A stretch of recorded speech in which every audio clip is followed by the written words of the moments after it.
இந்த ஜனநாயகன் திரைப்படம் அதற்கு சென்சார் சான்றிதழ் வழங்குவது நாளை அந்த வழக்கு விசாரணைக்கு வருகிறது ஒன்று. இன்று இது விசாரணை, சிபிஐ சமன் விசாரணை இன்று நிறைவு பெற்றிருக்கிறது. இப்போது தான் ஒரு 10 நிமிடம் இருக்கும். இது அவருக்கு உண்மையிலே ஒரு அரசியல் நெருக்கடியாக, இது தேர்தலில் இந்த நெருக்கடிகள் எதிரொலிக்கும் நீங்கள் நினைக்கிறீங்களா? இல்லையா, தமிழக வெற்றி கழகம் துவக்கப்பட்ட காலத்திலிருந்து அது ஒரு திட்டமிட்டு ஒரு திரைப்படத்தை போல தயாரிக்கப்பட்ட ஒரு கட்சி தமிழக வெற்றி கழகம்னு பார்த்தோம். அதில் தமிழக வெற்றி கழகத்தின் தலைவர் நடிகர் விஜய் ஒரு ஒரு ஒரு ஒரு அரசியல் சார்பு நிலையிலிருந்து, அரசியல் வேட்கையிலிருந்து தன்னுடைய கட்சியை துவக்கி அது நாட்டு மக்களுக்கு தன் எண்ணங்களை கடத்தி அல்லது நாட்டு மக்களின் ஆதரவை பெற்று அதிகாரத்தை கைப்பற்றி தான் விரும்புகிற கொள்கைகளை இந்த மண்ணில் விதைத்து அதை சட்டங்களாக மாற்றுவதற்கு போன்ற அரசியல் சூழலிலிருந்து வெளியே பரிணமித்து வந்தாரன்னா அப்படி விஜய் வல்லை. அப்போ அப்படிப்பட்ட ஒரு நிலையில் உதயமாகி வளர்ந்து அரசியல் பயிற்சி இல்லாத ஒரு பால்வாடி குழந்தை போல இருக்கிற ஒரு விஜய் திடீரென்று 2026 சட்டமன்ற பொது தேர்தலில் வரலாற்று சிறப்புமிக்க தாய் தமிழ்நாட்டின் பொது தேர்தலில் நான் போட்டியிட போகிறேன், நான் முதலமைச்சராக வெற்றி பெற போகிறேன்ங்கிற ஒரு செய்தியோட தான் ஒரு பரப்புரையில் ஒரு 5-6 இடங்களில் நடத்தினார். அந்த பரப்புரையிலையும் கரூரில் மிகப்பெரிய நெருக்கடி வந்துச்சு. அந்த 41 உயிர்களை பலியானார்கள். அந்த 41 உயிர்கள் பறிபோவதற்கு தமிழக வெற்றி கழகம் விஜயே காரணமாக இருந்தார்.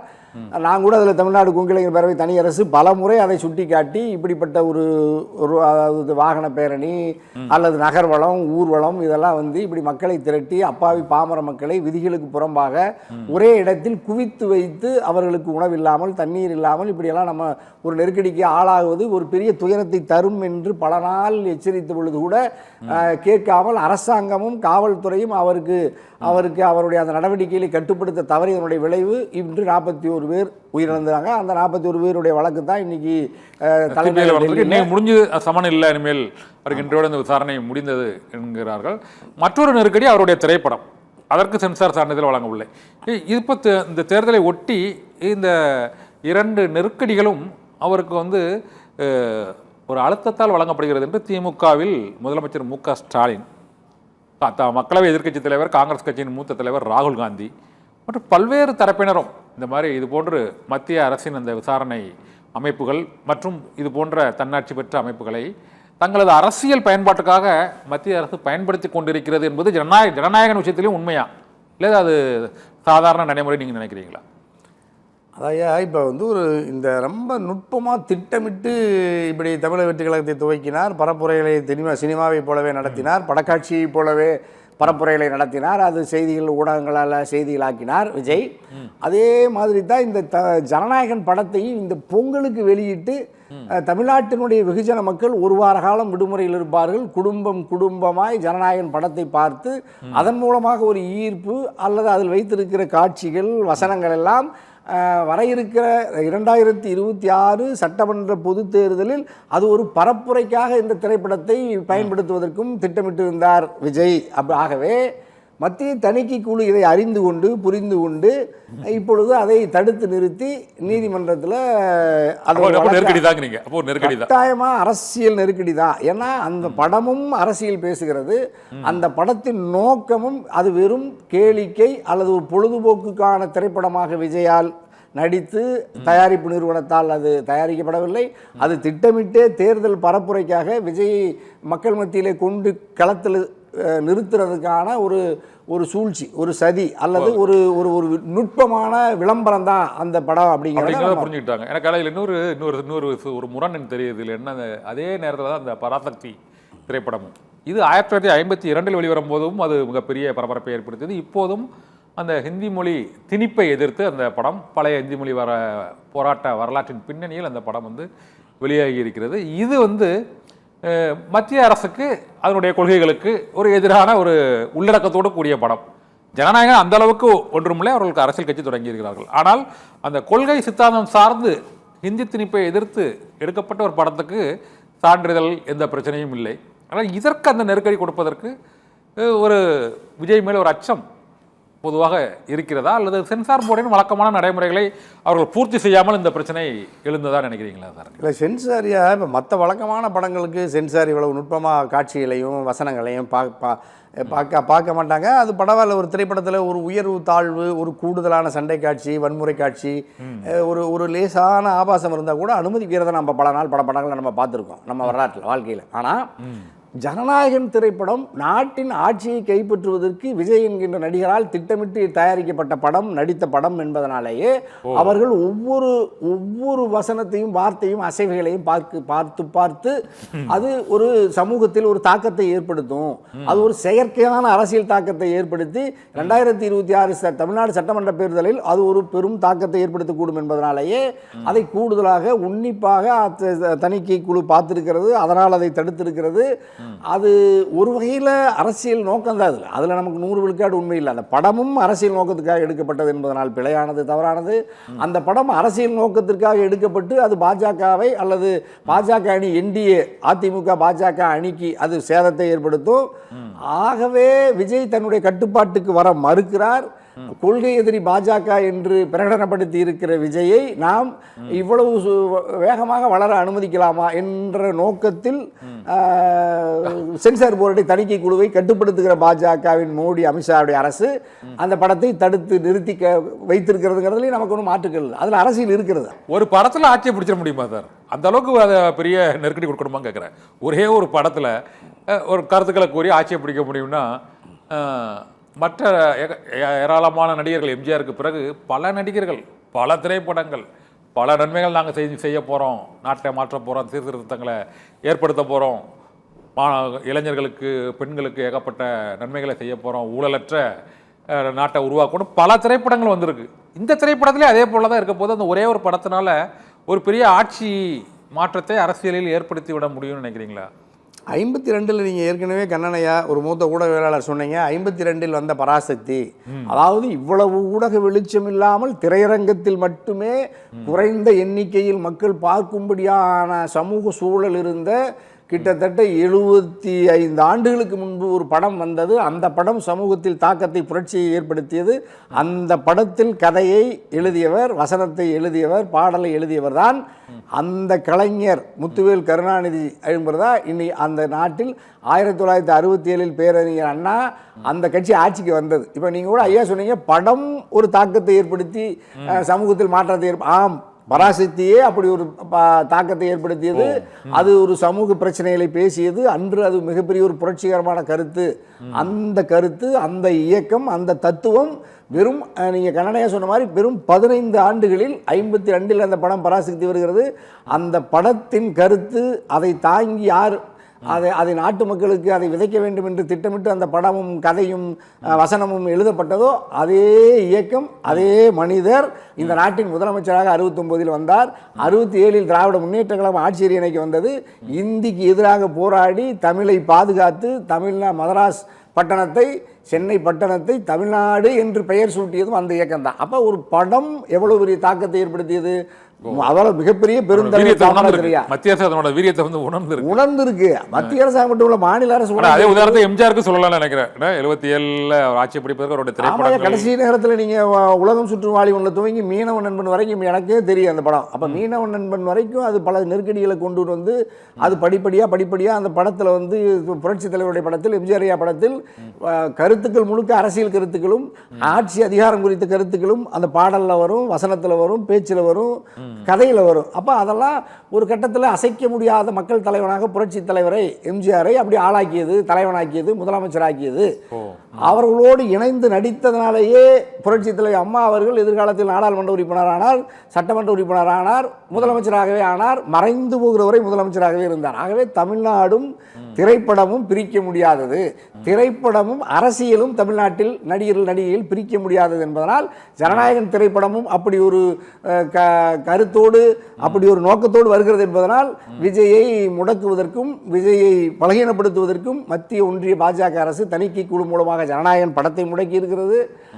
சிபிஐ கரூர் சம்பவத்தை ஒட்டி விசாரித்திருக்கிறது. நாளை அது வழக்கு பதிவு செய்வதற்கும் விஜயை கைது செய்வதற்கும் கூட வாய்ப்பு இருக்கு. ஆனால் 2 நாள் விசாரணை என்று நிறைவு பெற்று இனிமேல் சமன் இல்லை என்று அந்த கட்சியின் நிர்வாகி சித்தியார் நிர்மல்குமார் என்று டெல்லி அந்த சிபிஐ அலுவலகத்தில் வந்து ஒரு பேட்டி எழுதியிருக்கிறார். இன்றோடு அவருடைய விசாரணை நிறைவடைந்தது, அடுத்த சமன் இல்லை என்று கூறியிருக்கிறார். அதனால் கொஞ்சம் விட்டு பிடிக்கிறாங்களோ என்ற ஒரு காரணம். எனக்கு இதில் இன்னொரு முக்கியமானது, விஜய் வந்து தனித்து விடப்படுகிறாரா? ஏனென்றால் 23ஆம் தேதி இங்கு செங்கல்பட்டில் வந்து அவரோட செங்கல்பட்டு மாவட்டத்தில் வந்து அந்த கூட்டம் நடக்குது பிரதமர் தலைமையில். அதில் வந்து அதிமுக, பாஜக, அன்புமணி இது தவிர மற்ற தலைவர்களும் கூட்டணியில் இணைய உள்ள தலைவர்களும் இணைய உள்ளார்கள். இதற்கான ஒப்பந்தம் 22ஆம் தேதியே பியூஷ் கோயல் சென்னைக்கு வருகை புரிந்து கையெழுத்து ஆகிறது என்றும் தமிழ் மாநில காங்கிரஸில் இருந்து அந்த கட்சியில் இணையக்கூடிய மற்ற கட்சிகள், புதிய நீதி கட்சியோ ஏற்கனவே இருக்கக்கூடிய கட்சிகள், மற்றபடி இணையக்கூடிய புதிய கட்சிகளும் அன்றே கையெழுத்தாகக்கூடிய இருக்கிறது. புதிய தலைவர்களும் அந்த மேடையில் ஏறுவார்கள். 23ஆம் தேதி பிரதமரோடு தேசிய ஜனநாயக கூட்டணியின் அனைத்து தலைவர்களும் மேடையேற்றுவதற்கான முயற்சிகளும் வந்து மிக தீவிரமாக அங்கே தேசிய ஜனநாயக கூட்டணி அந்த தலைவர்களிடையே மேற்கொள்ளப்பட்டு வருகிறது. அது தொடர்பாக எடப்பாடி பழனிசாமியிடமும் பேச்சுவார்த்தை நடைபெற்று வரக்கூடிய நிலையில் யார் இனிமேல் விஜய் கூட கூட்டணி வைப்பதற்கு எந்த கட்சி இருக்கிறது சார்? இல்லை, ஏற்கனவே அவர்களோடு இருந்த கட்சியை தவிர ஒரே ஒரு அரசியல் இயக்கம் கூட அண்ணா திராவிட முன்னேற்ற கழகத்தின் தலைமையிலான என்டிஏ கூட்டணியில் இதுவரைக்கும் யாரும் இணையலை. ஏற்கனவே அதிமுக அணி ஒரு அணியாகவும், அதில் டாக்டர் ஐயா இருந்தார் 2024 நாடாளுமன்ற தேர்தலில் புதிய தமிழகம் கட்சி. அதே மாதிரி அதில் தேமுதிக அந்நியார் இருந்தாங்க, பிரேமலதா அந்நியார் இருந்தாங்க. அவர்கள் 2 பேருமே இன்னும் அந்த அணிக்குள்ள வரல. அப்ப ஏற்கனவே பாஜக அணியில் இருந்த சமூக இயக்கங்கள் 1-2 பேர் இப்பவும் இன்னும் அதிகாரபூர்வமாக களத்துக்கு வராத சூழல்ல அதிமுக, பாஜக, தமிழ் மாநில காங்கிரஸை தவிர அதிகாரபூர்வமாக அவர்களோடு இணைந்து மேடைக்கு வந்து ஒரு வலிமையான மெகா கூட்டணி. அன்புமணி ராமதாஸ் இருக்கிறார் கூட, அன்புமணி இருக்கிறாரு. அன்புமணி இப்ப சமீபத்தில் வந்திருக்காரு. ஆமா, அப்ப அன்புமணி ஐயாவும் வாசன் ஐயாவும் மோடியும் எடப்பாடியை தவிர அங்கே ஒரு பெரிய தலைவர்கள் அங்கே யாரும் நம்ம பெரிய அளவில் ஏற்கனவே ஓரளவுக்கு தேமுதிக வந்துச்சுன்னா கிட்டத்தட்ட அப்புறம் அதில் அங்கே ஒன்றும் அணியில் சேர்றதுக்கு எதுவும் வாய்ப்பு இல்லை. அப்போ தேமுதிகவையும் அதை உள்ள இணைப்பதற்கு பெரும் முயற்சி எடுக்கிறாங்க அதிமுகவில். ஆனால் அது திராவிட முன்னேற்ற கழகமும் அந்நியாரோடு பேசுறதாக எனக்கு தகவல் வருது. உண்மையா இல்லையான்னு தெரியாது. அப்போ நான் கூட தமிழ்நாட்டின் நலன் கருதி 8 கோடி தமிழ்நாட்டு மக்களின் நலன் கருதி திராவிட முன்னேற்ற கழகத்தோடும் அந்நியார் பரிவாக இருக்கிறதா பார்க்குறோம். இப்போ சில செய்திகள்லாம் நம்ம பெரிய கடுமையாக அரசியல் தாக்குறதில்லை, முதலமைச்சரை தாக்கலை, அரசாங்கத்தை தாக்குறதில்லை. அதே மாதிரி எடப்பாடியாவும் பெருசாக அவங்க ஒன்றும் விமர்சிக்காமல் நடுநிலையாக இருக்கிறது நீடிக்கிறத பார்க்குறேன். எம்பி ஒரு மாநிலங்களவை எம்பிக்கான ஒரு கையெழுத்து போட்ட ஒரு ப்ரெஸ் ரிலீஸ் கூட வெளியிட்டிருக்காங்க எடப்பாடி பழனிசாமி தேமுதிகவோட. அதனால ஒரு பாதி கிணறு தாண்ட நிலைமை தான் தேமுதிக இருக்குது. ஏடிஎம்கே கூட அனௌன்ஸ் பண்ணுவாங்க அந்த கடலூர் மாநாட்டில் எதிர்பார்த்தோம். ஆனால் அதில் ஏதோ ஒரு சின்ன சிக்கல் இருக்கிறதுனால அந்த எண்ணிக்கையில் ஏதோ சிக்கல் இருக்குது, அதனால எங்களுக்கு டபுள் டிஜிட் வேணும் அப்படின்னு அவங்க எதிர்பார்க்குறாங்க. உண்மையிலேயே தேமுதிக அந்த அளவுக்கு வாக்கு இங்கே இருக்குதான்னு நினைக்கிறீங்களா? 2021 அவங்க 0.5% தான் வாக்கு பெறுது, 1% கூட இல்லாத சூழ்நிலை இருந்தது. அவங்க அமமுகவோட 2021 போட்டியிடும் போது அவரோட வாக்கு சதவீதம் 1% விட குறைந்து. ஏன்னா விஜயகாந்த் இருக்கிறார் அப்பமே. இல்லை, அதான் இப்போ விஜயகாந்த் இருந்து அந்த கடுமையான வாக்கு சதவீத குறைவான சூழல்லையும் இப்பொழுதும் அந்த பேச்சுவார்த்தை கிட்டத்தட்ட நெருங்கி வந்திருக்கிற சூழல். நீங்கள் சொன்ன மாதிரி ராஜ்யசபா உறுதி செய்யப்பட்டிருக்கலாம், சட்டமன்ற தொகுதிகளில் எத்தனை அல்லது எந்த தொகுதிங்கிறதுல சில நெருக்கடிகள் இருக்கலாம்.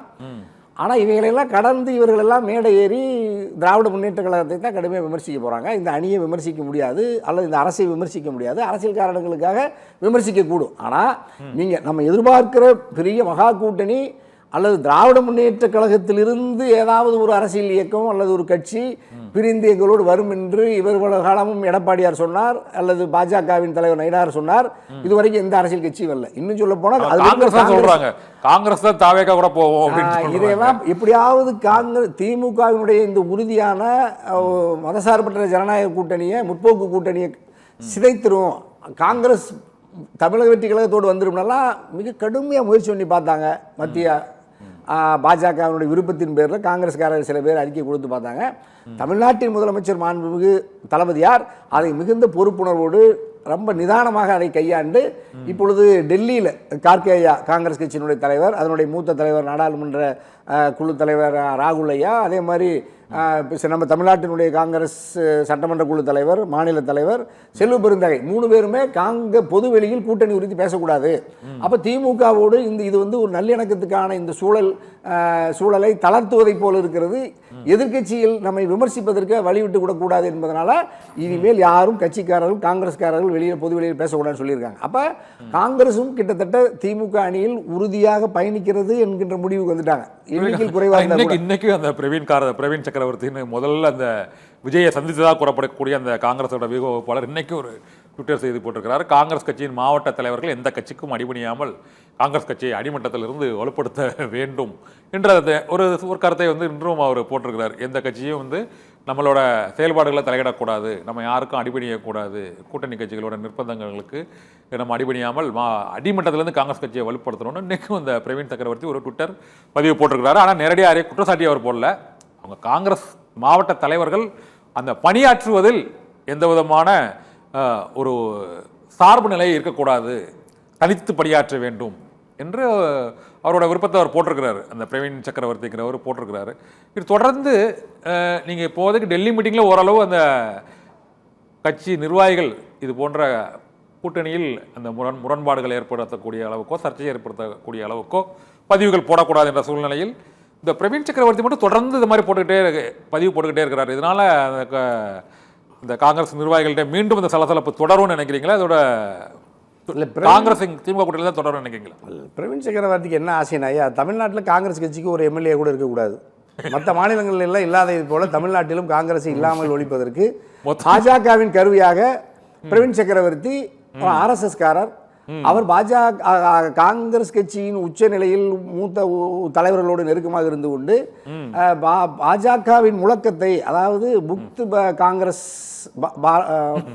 பாரத் முக்து காங்கிரஸ்னு சொல்லுவாங்க, காங்கிரஸ் இல்லாத இந்தியா அப்படின்னு. அப்ப காங்கிரஸ் இல்லாத இந்தியாங்கிற முழக்கத்தை வைத்திருக்கிற பாஜகவுக்கு துணையாக பிரவீன் சக்கரவர்த்தி போன்றவர்கள் பேசி அதை தமிழ்நாட்டில் இப்போ கிட்டத்தட்ட ஒரு 18 சட்டமன்ற உறுப்பினர்கள் இருக்கிறாங்க, அதை இல்லாமல் பண்ணுறதுக்கான ஒரு வழியை செய்கிறாரு.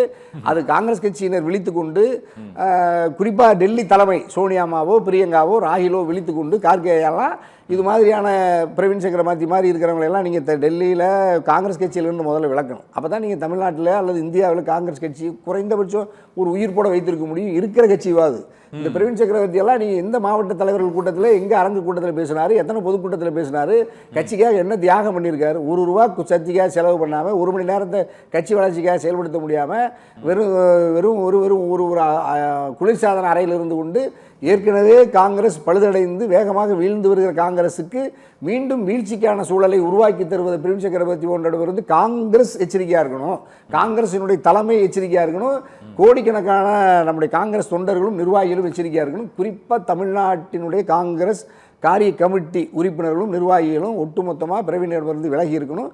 பிரவீனினுடைய இந்த பாஜக சூழ்ச்சிக்கு கருவியாக இருக்கிற பிரவீன் சக்கரவர்த்தி போன்றவர்களை விலக்கி வைத்துவிட்டு முடிந்தால் கட்சியை விட்டு விலக்குவது தான் காங்கிரஸ் கட்சிக்கு நல்லது. திராவிட முன்னேற்ற கழக அணியில் காங்கிரஸ் தொடர்வதைத்தான் தமிழ்நாட்டு மக்கள் விரும்புகிறார்கள். ஆனால் ஒரு தாவேகாவுக்கு இந்த காங்கிரஸ் தான் ஒரு கடைசி சான்ஸாக தெரியுது. ஒருவேளை காங்கிரஸ் வந்தாலும் வரலாமா, வாய்ப்பு இருக்குதா? மற்ற எந்த கட்சிகளும் இப்போதைக்கு தாவேகாவில் இணைவதற்கான வாய்ப்புகளே இல்லாத சூழ்நிலையில் ஒருவேளை காங்கிரஸ் கட்சி அப்படி அணி மாறினால் அது ஒரு பெரிய கேம் சேஞ்சராக இருக்குன்னு நினைக்கிறீங்களா, இல்லாட்டா ஸ்பாய்லராக இருக்குன்னு நினைக்கிறீங்களா ஏதாவது ஒரு பார்ட்டிக்கு? இல்லை, அப்படியே இருந்தால் கூட காங்கிரஸ் கட்சி வெளியேறதுனால திமுகவை பெருசாக பாதிக்காது. காங்கிரஸ் கட்சியினுடைய அதன் மீது இருந்த நன்மதிப்பும் குறைந்தபட்சம் அதன் மீது ஒரு மாரல், அதாவது ஒரு தார்மீக ஆதரவாக பொதுமக்கள் மத்தியில் காங்கிரஸுக்கு இருந்துச்சு. அது ஒரு பெரிய பாரம்பரியமான கட்சி, ஜனநாயகத்தை நேசிக்கிற கட்சி, மதசார்பற்ற கட்சி, நாட்டில் அரசியல் சாசனத்தை மதிக்கிற ஒரு கட்சி, ஒரு மென்மையான சகிப்புத்தன்மை மிக்க கட்சி, வன்முறையிலிருந்து முழுமையாக வெளியேறி நாட்டுக்காக பல உயிர்களை தியாகம் செய்த கட்சி என்கின்ற பேர் நல்ல பேர் இருந்துச்சு. ஆனால் இப்போ நீங்கள் காங்கிரஸ் இப்படி ஒரு முடிவு எடுத்தால் அது பாஜகவின் அதன் வெற்றிக்கு மறைமுகமாக துணை போவதற்காக எடுக்கப்பட்ட முடிவாக கருதி கடுமையாக தண்டிப்பார். அப்போ அதில் ஏற்கனவே விஜய் பாதிக்கப்பட்டு ஜனநாயக திரைப்படம் வெளியே வரல. விஜய் வழக்கில் சிக்க வைப்பதற்கு பாஜக முயற்சிக்கிறது. அதுலேயே இப்போ விஜய் வாய் மூடி மௌனியாக கிடக்கிறார். ஜனநாயகன்னு படத்தை வச்சுட்டு ஜனநாயக நாட்டில் ஒரு திரைப்படத்திற்காக தான் நடித்த படம் வெளியேறவில்லை, அதற்காக குரல் கொடுப்பதற்கே மனம் இல்லாமல் இந்த ஒரே ஒரு சம்மனுக்காக வாய் மூடி மொத்த கட்சியும் இப்பொழுது 10 நாளாக தலைமறைவாக இருக்குது. இப்போ தமிழக வெற்றி கழகத்தினுடைய அலுவலகத்தில் யார் இருக்கா, ஊடகத்தில் யார் சந்திச்சு இதை பற்றி பேசுகிறா? வாய் துறந்து மத்திய புலனாய்வு அமைப்பினுடைய இந்த சம்மன் குறித்து விஜய் உட்பட யாராவது பேசுகிறாங்களா அந்த கட்சியில்?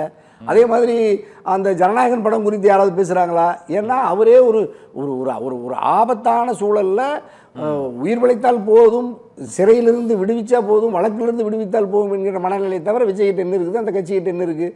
ஆகவே தமிழக வெற்றி கழகத்தை நம்பி அவர்களால் ஒரு படத்துக்காக கூட பேச முடியாமல், வாய் திறக்க முடியாமல் மௌனித்து கிடக்கிற ஒரு கட்சியின் தலைவரை போய் காங்கிரஸ் கட்சி ஆதரிப்பது காங்கிரஸ் கட்சிக்கு பெரிய அவமானம், பெரிய பலம் இல்லை, பெரிய அவமானம் அது. ஆகவே அல்லது விஜய் காங்கிரஸை நம்பியாவது விஜய் வரணும் இல்லை. இப்போ காங்கிரஸுக்கு ஆதரவாக விஜய் எங்கே குரல் கொடுத்தாரு? காங்கிரஸுக்கு ஆதரவாக குரல் கொடுத்து காங்கிரஸின் கொள்கைகளை ஏற்றுக்கொண்டு விஜய் நான் கூட்டணி அமைக்கிறேன்னு சொன்னால் கூட நீங்கள் ஒரு பரிசீலிக்கலாம். அப்படியும் இல்லை. அப்போ எந்த கருத்தில் யாரோடு பயணிப்பதே என்று தெரியாமல், திசை தெரியாமல் பயணிக்கிற ஒரு நடிகர் விஜயை காங்கிரஸ் கட்சி வலிந்து போய் ஆதரிப்பது என்பதே திமுக அணியை சேதப்படுத்துவதற்கு பாஜகவின் திட்டமிட்ட சதிக்கு காங்கிரஸ் இரையாகிறது. அதில் ராகுலுமே இரையாகி விடுவாரோன்னு எனக்கு அச்சமாக இருக்குது. அதில் எச்சரிக்கையாக இருக்கணும். நம்ம மீண்டும் மீண்டும் நம்ம நாட்டு மக்களுக்கும் காங்கிரஸ் கட்சியினருக்கும் தனியரசு இந்த வேண்டுகோளாக எச்சரிக்கையான்னு வைக்கிறோம். நிறைவாக ஒரு கேள்வி. தமிழ்நாடு கொங்கு இளைஞர் பேரவை இந்த 2026 சட்டமன்ற தேர்தலில் தங்களுடைய ஆதரவு நிலைப்பாட்டை அல்லது தாங்கள் போட்டியிடும் அந்த முடிவை எவ்வளவு காலத்திற்குள் அல்லது அறிவிப்பீர்கள்? அது இன்றைக்கே நீங்கள் ஒரு செய்தி பார்த்துருப்பீங்க. நான் ஒரு பிரதான எதிர்க்கட்சி முன்னாள் முதலமைச்சர் ஐயா எடப்பாடியாரை நம்ம சந்தித்து அது தேர்தல் குறித்து பேசுகிற மாதிரியும் உறவு உறுதியாகிடுமோன்னு செய்தி வந்தோம். அது பல ஊடகங்களில் காலையில் செய்தி வந்துச்சு. அப்போ நான் ஒரு தற்செயலாக ஒரு இடத்துல ஒரு நிகழ்வில் ஒரு சிலர் சந்திக்கும் பொழுது அது ஒரு செய்தியாக ஊடகங்களில் தவறாக செய்தி வந்துச்சு பார்த்தோம். அது பிழையான செய்தி, தவறான செய்தி. ஆனால் நான் தமிழ்நாடு கொங்கு இளைஞர் பேரவை தனியரசு 2026 சட்டமன்ற பொதுத் தேர்தலில் எந்த அணியோடும் பேச்சு நடத்தி எந்த முடிவுக்கும் இதுவரைக்கும் வரவில்லை. ஆனால் செய்தி நீங்கள் தனியரசு இணைந்து விட்டார், 23 ஐயா மோடி தமிழகம் வருகிறார், என்டிஏ கூட்டணியில் மேடையில் டிடிவியோடெல்லாம் எல்லாம் ஒரு கூட்டணியில் இணைஞ்சு மேடையில் ஆதரவை வெளிப்படுத்த போகிறாங்க, பிரகடனப்படுத்த போகிறாங்கிற மாதிரிலாம் செய்தி வந்ததாக சொன்னாங்க. அந்த செய்தியெல்லாம் பிழையானது, தவறானது. தமிழ்நாடு கொங்கு இளைஞர் பேரவை இன்று வரை எந்த அரசியல் கூட்டணியோடும் உறுதியாக எந்த முடிவை எடுத்து அறிவிக்கல. தமிழ்நாடு கொங்கு இளைஞர் பேரவை உயர்மட்ட குழு தொடர்ந்து இது குறித்து ஆய்வு நடத்தி வருகிறது. அதிமுகவோடு, திமுகவோடு, தாவேகாவோடு, பல்வேறு அரசியல் இயக்கங்களோடு தொடர்ந்து நாங்கள் ஒரு நட்பு ரீதியாக நாட்டு மக்களை நலன் கருதி எங்கள் உரையாடல் நடந்து கொண்டிருக்கிறது. மக்கள் விரும்புகிற 2026 சட்டமன்ற பொதுத் தேர்தலில் திராவிட முன்னேற்ற கழக தனியோடும் பேச்சுவார்த்தை தொடர்ந்து நீடிக்கிறது. ஒரு நல்ல முடிவை ஒரு 2-3 நாட்களுக்குள்ள அந்த முடிவை தமிழ்நாடு கொங்கு இளைஞர் பேரவை கட்சி கூடி கட்டாயமாக நல்ல முடிவெடுக்கும். இன்று எடப்பாடி பழனிசாமியை சந்தித்தார் என்று நீங்கள் சந்திக்கவில்லை என்று மறுப்பு தெரிவித்து விட்டீர்கள். ஆனால் இது திசை திருப்புவதற்காக திடீரென இன்று காலையில் இது புயல் போல அந்த செய்தி பரவுவதற்கு என்ன காரணம் நினைக்கிறீங்க? அப்போ நீ அந்த நெருக்கமாக அவரை நெருக்கமாக அந்த சூழல் அந்த இடத்துல நம்ம அதுக்கான சூழல் இருக்கிற பொழுது அது பார்த்தீங்களா, பேசுனீங்களா சார்? இல்லை பேசல, ஆனால் அதுக்கான சூழல் இருந்துச்சு. ஏன்னா பக்கத்தில் அமைச்சர் இருக்கிறாங்க, பக்கத்தில் அவர் ஒரே பக்கத்து வீடு. அப்போ அமைச்சர் இல்லை, பக்கத்து வீடு, அமைச்சர் பார்க்க போகிறோம், அமைச்சர் இல்லை. அப்போ நம்ம இவங்களும் நீண்ட காலமாக நம்ம உறவினர்கள், 10 ஆண்டுகள் 15 ஆண்டுகள் அரசியல் இயக்கத்தில் பயணித்த எல்லாம் நம்மளுடைய உறவுகள் தான், நமக்கு கழக அறிமுகமானவங்க நண்பர்கள் தான். அந்த அளவில் அந்த உரையாடலை ஒரு செய்தியாக கூட்டணியாகவும் அது உறுதி செய்த மாதிரியான அதற்கான பேச்சுவார்த்தை போல ஒரு செய்தி, அதிகாரபூர்வமற்ற செய்தி. அது அதிகாரபூர்வமற்ற சந்திப்பு. அப்படி எந்த சந்திப்பு அங்கே நல்ல நிகழ்ந்து எந்த முடிவு எட்டப்படவில்லை என்பதை மீண்டும் நம்முடைய சத்தியம் தொலைக்காட்சி வழியாக, கண்ணனையா வழியாக உறுதிபட என் தாய் திருநாட்டின் 8 கோடி தமிழ் மக்களுக்கும் உறுதிபட தனியரசு பிரகடனப்படுத்துகிறேன், அறிவிக்கிறேன். நல்ல செய்தி விரைவில் வரும். அந்த செய்தியை நானே ஊடகத்தை சந்தித்து உறுதிபட கூட்டணி குறித்தான அறிவிப்பு மிக விரைவில் வெளிவருங்கிறதையும் சத்தியம் தொலைக்காட்சி வழியாக மீண்டும் நாட்டு மக்களுக்கு தெரிவிக்கிறேன். ஓகே. தமிழ்நாடு கொங்கு இளைஞர் பேரவை எந்த கட்சியோடு கூட்டணியை வைத்துள்ளது என்பது குறித்து இதுவரை அதிகாரப்பூர்வமாக எந்த முடிவும் எடுக்கவில்லை, யாருடனும் கூட்டணி தொடர்பாக சந்திக்கவில்லை என்ற தகவலை மனம் திறந்து உறுதியோடு தமிழ்நாடு கொங்கு இளைஞர் பேரவையின் தலைவர் தனியரசு நமக்கு அளித்திருந்த பேட்டியில் தெரிவித்திருக்கிறார். நன்றி சார். அரசியல் சதுரங்கம் நிகழ்ச்சியில் மற்றொரு ஆளுமையோடு சந்திக்கலாம். நன்றி.